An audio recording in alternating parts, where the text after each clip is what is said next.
Hi, I'm Ed Finn, and in this episode we're in upstate New York, starting in Dutchess County, where we take to the skies over the mighty Hudson River, and so much more in between. Let's hit the road. In this series, we're off on another American adventure. We start in the Neon City, Las Vegas. We see the culture and innovation of Boston and the charming towns of upstate New York. From Utah's epic national parks, the music scene in Nashville and Memphis, and scenic sights of Seattle. Join us for the ride. This week, we embark on an epic American road trip through the charming counties of upstate New York. Beyond the bustle of Manhattan, this offers quaint villages, stately homes and gardens, historic sites, and a delightful slice of Americana at every turn. But first we talk to Tara Grieve, director at the old Rhinebeck Aerodrome, and take a biplane ride for a bird's eye view of the Hudson Valley. Tara. Hello. Lovely to meet you. What a lovely name. Thank you. It's so nice to meet you as well. You have an Irish connection, I'd say. A little bit. You know, when you step into the aerodrome, it's like you're in the 1920s, but our collection covers everything from the pioneer through the golden age of aviation. Fab. So what will I be doing today? What's my experience today called? So today you're going to go on one of our biplane rides. You're going to be on our 15-minute biplane ride that takes you out to the Hudson River and back. You get to see the bridge, the Catskill Mountains, but really you get to experience barnstorming in a not scary at all, completely beautiful way. Do you also offer a 30-minute ride? We do. The 30-minute flight is a lighthouse tour. It goes down the Hudson River and you can see the different lighthouses along the way, plus the mountains and the beautiful Hudson Valley. So I hope now Rob isn't going to do any loops today, right? I'm loopy enough, so I don't want to fall into the Hudson River. No loops for you. No loops for you. Great, Tara. So all set. I'm ready if you are. Yeah. All right, let's go. So you're going to put the patch in the back. Let's get that on. Lovely. Wow. Looks great. Brilliant. And then we can just set those on the top for now. Yeah, We'll pull them down when you get in. Okay. All right? Bless myself. Hey, Rob. Good. How are you doing? I'm great. Welcome aboard. Thank you. Wow, this looks amazing. Excellent. The Red Baron. All right. Great, Tara. Thank you. Hopefully I'll see you soon. You will. Hudson Valley, here I come. And we're off. This is exhilarating and visually spectacular. It's another world with rolling fields of green and the Hudson River flowing through the lush landscape. This is a way to thrill, to entertain, to relive the past and remember the magnificent inventions that came before us. This was wonderful. And if you don't like being up in the air, sit back and enjoy a delightful air show.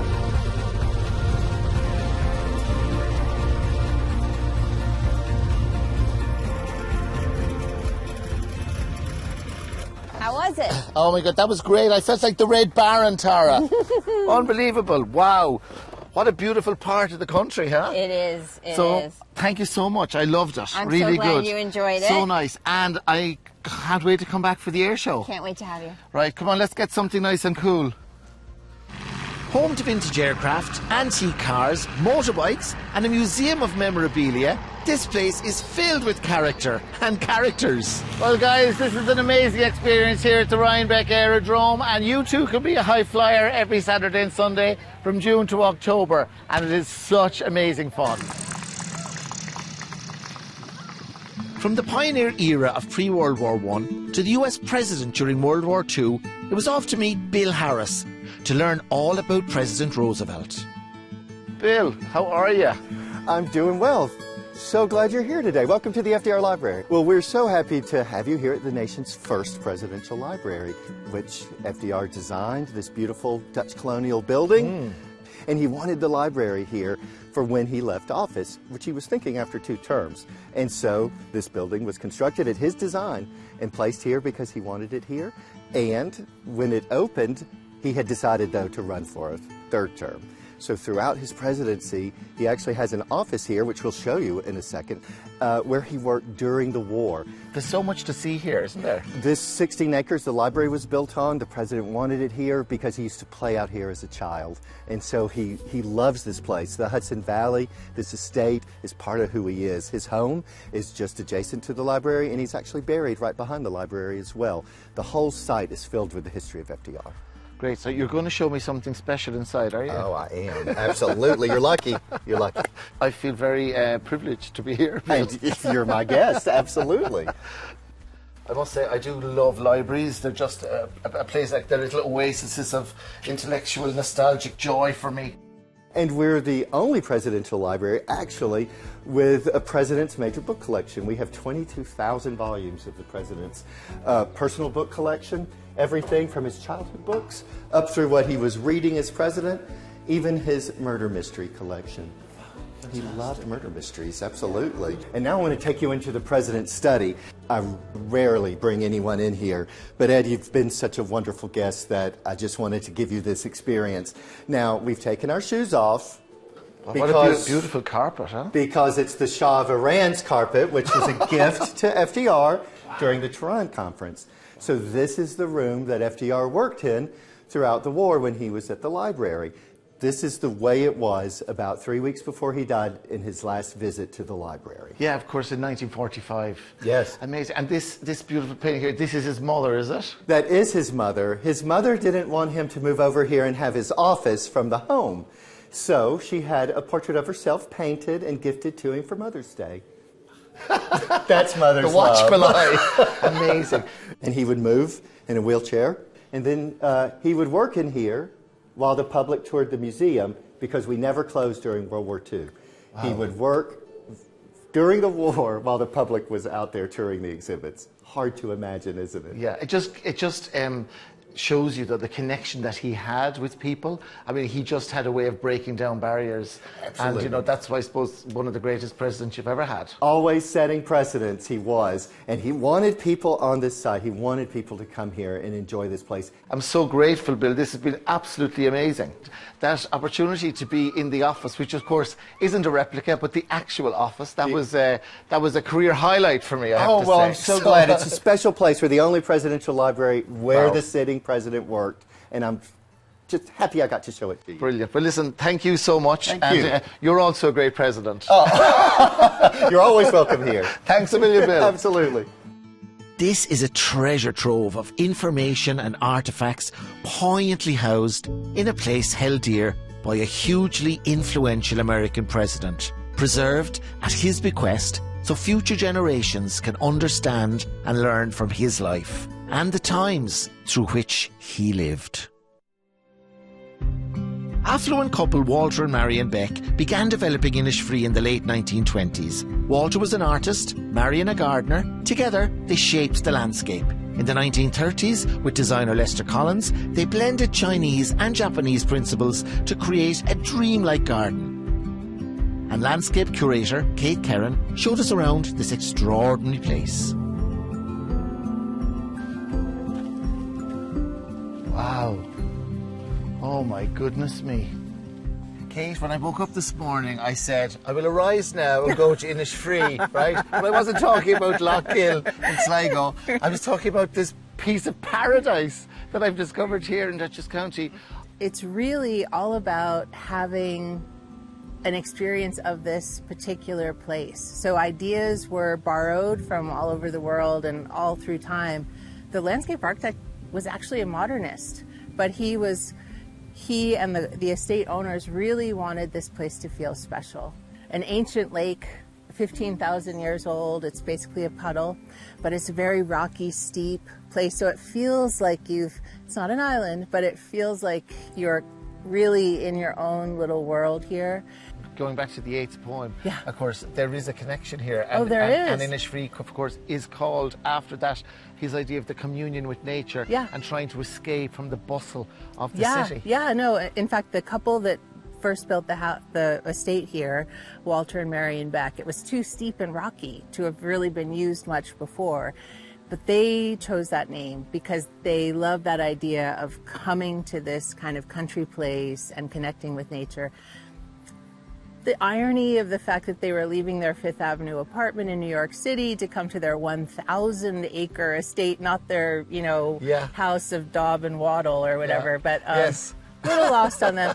But then their landscape architect really brought the garden back to that because the Becks had overspent. Wow. So all of these innovative ways to more than double the size of the garden are done on a shoestring, really working with nature. So in fact, there are many garden areas where we didn't plant a single plant. It's sort of like, what would this natural ecosystem do? I think it's really the future of gardening. It's just today, ecological horticulture, ecological gardening, sustainability is sort of a buzzword. And here it was sort of how the landscape architect developed ways to work with no money. Well, I tell you something, Kate, if William Butler Yeats was alive today, he'd be living in a cabin up here. I would be too. Right, come on, let's wonderful. Right. This is stunning. I love it. So this is the best place in the garden, or one of the best places, and to watch the sunrise over the lake. And also, we've just started to open for moon viewing. Wow. So this is another great spot for it. That's super. So here, the rocks, Turtle Rock, Dragon Rock, and Owl Rock kind of make this a really popular destination. This is a remote, perfect place of idyllic beauty, tranquility, and happiness, isolated from the humdrum of the outside world. That's not going in the show. The hills are alive. The gardens open from late April through to early November, and their beauty clearly inspires song.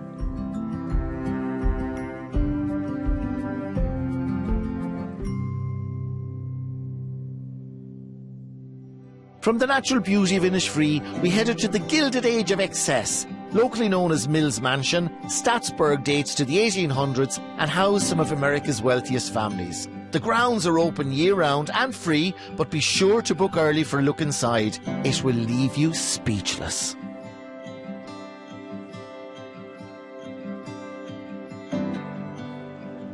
Well, this is the Gilded Age mansion of Ruth Livingston and Ogden Mills. And as you can see, it is resplendent and absolutely magnificent. My guests are late. Pamela Phillips Malcolm, the historic site manager, took us back in time with a Gilded Age tour in absolute decadence. So this portrait in the library is of Morgan Lewis, who was Quartermaster General in the War of 1812. His father signed the Declaration of Independence, so he was already kind of an elite in American society. And he is the great-grandfather of Ruth Livingston Mills, who ultimately inherits and expands this house. And, of course, there's an Irish connection as well, Pam, isn't there? In the next generation. Yes. So Mrs. Mills was a twin, and then she gave birth to twins. She had two daughters, Gladys and Beatrice. And Beatrice attains what these Gilded Age American folks were very interested in, which was a European title. Beatrice marries the Earl of Granard and goes to live in Ireland, in Castle Forbes, among other places. Wonderful. I'm available to be married for titles, Pam, if anyone's interested, you know. And there was another very nice Titanic connection as well, wasn't there? Mr. and Mrs. Mills had booked passage on the luxury liner, so had it made it into port in New York after its maiden voyage, they would have been on the return voyage back to Europe. Well, thanks a million, Pam. That's really interesting. From stately manners to pure Americana, we headed north to the home of baseball in Cooperstown. We arrived at the Baseball Hall of Fame. It's more than memorabilia. It's a history of the game and America, as our guide Greg Sanick explained. Greg, how are you? Ed, it's nice to meet you. Welcome to the Baseball Hall of Fame, Cooperstown, New York. On my bucket list. Let's get at it. Here we go. Fantastic. Ooh, exciting. Phenomenal baseball players, but better people, okay? And that's these three fellows here, Lou Gehrig, Jackie Robinson, Roberto Clemente. Because these three gentlemen really epitomize what some of the people have done beyond being great baseball player. On the far end, we have Lou Gehrig, probably better known worldwide for Lou Gehrig's disease. Even fighting the disease itself and knowing that he was going to die, he still hung on and showed the courage to rise above it all and do more for baseball and humanitarian than just worry about baseball. Second gentleman, Jackie Robinson, of course, broke the color barrier in Major League Baseball. The amount of abuse he took and the way he was treated, he showed tremendous courage to stay with it, and not only stay with it, but excel. Became the Rookie of the Year, Most Valuable Player, set all kinds of records, but more than anything, he set a standard for courage in the face of adversity. Resilience, amazing, yeah. And then we have Roberto Clemente, 3,000 career hits, phenomenal baseball player in the outfield, but he would send airplanes full of humanitarian aid back to his home countries that they were really struggling. And he did this throughout his career. Unfortunately, part of his legacy is the last plane that went down crashed and he died in it. But will forever be known for a humanitarian. Oh yes, also a great baseball player. Okay, and Babe Ruth is one of 4 Hall of Famers who donated all of their memorabilia to the Hall of Fame, because we don't buy things. It's either donated to us or loaned to us. Of course, people that don't even know about baseball know about Babe Ruth, right? That's right, worldwide, bigger than life. Yeah. This is Souls of the Game. It's the voices of black baseball and the history of Major League Baseball. You can actually hear the ball players talk about racism and their experiences with it and everything. Very humbling exhibit, and one that everybody should see. So Ed, what you have here, this whole exhibit is a dedication to women in baseball. The most famous, of course, is A League of Our Own, the baseball movie. But there's so much more to it than just A League of Our Own. You could spend days in here just with the women in baseball. We call them the Diamond Dreams. Oh, brilliant. Yeah. Diamonds are forever, Greg. They are. They are. Greg, thank you so much. You've made me very happy today. My pleasure. I could stay here for days. You're welcome. So I'm going to go off now and I'm going to enjoy all these guys. All right. There's a quiz later.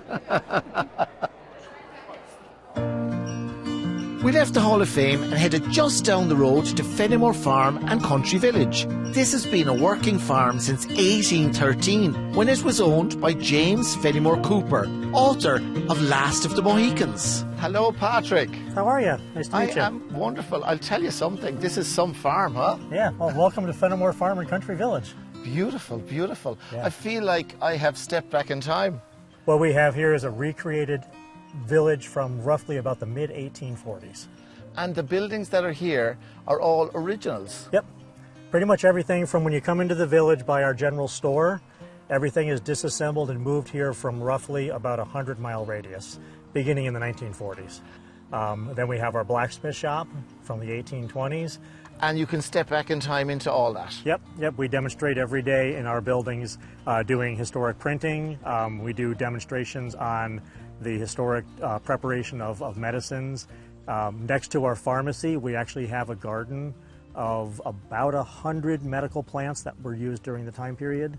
So we can show people what sort of plants were available to people for medicines at that time. We have a church from the 1790s that was moved here from down the Catskills.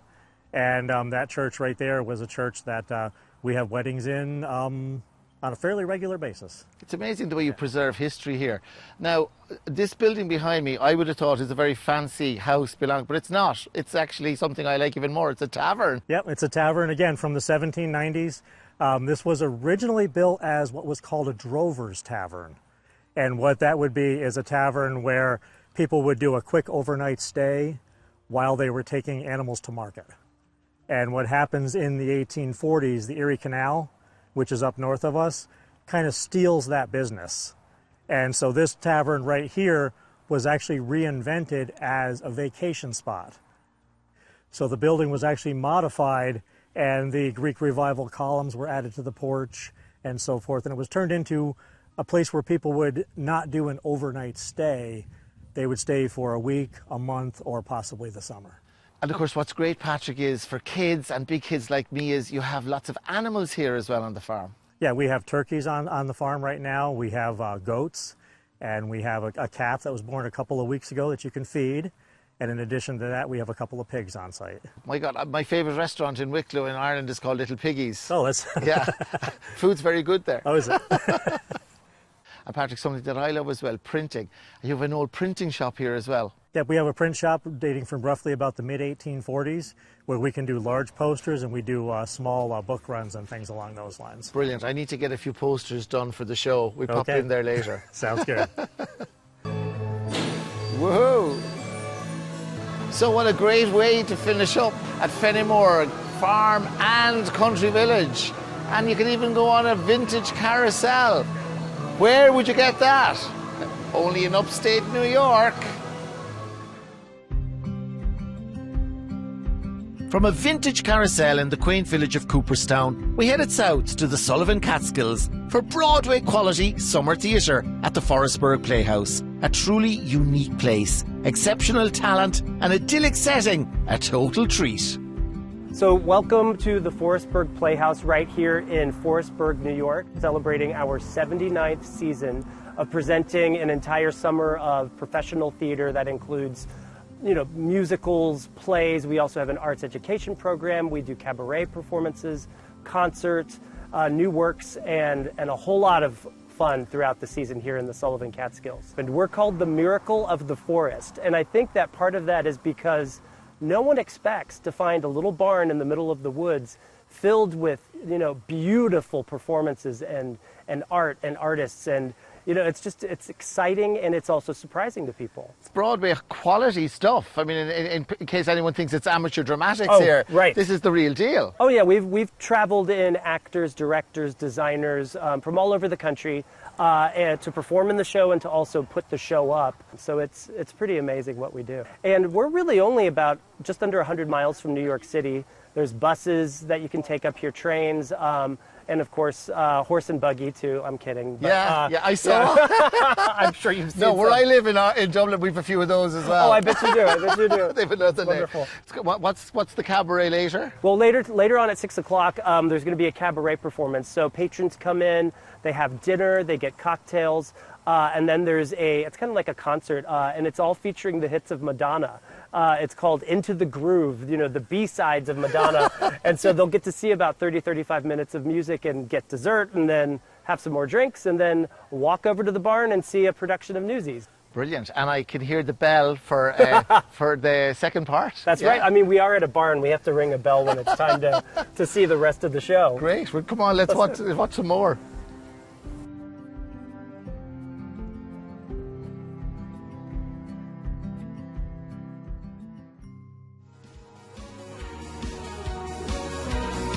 What a journey it's been through upstate New York.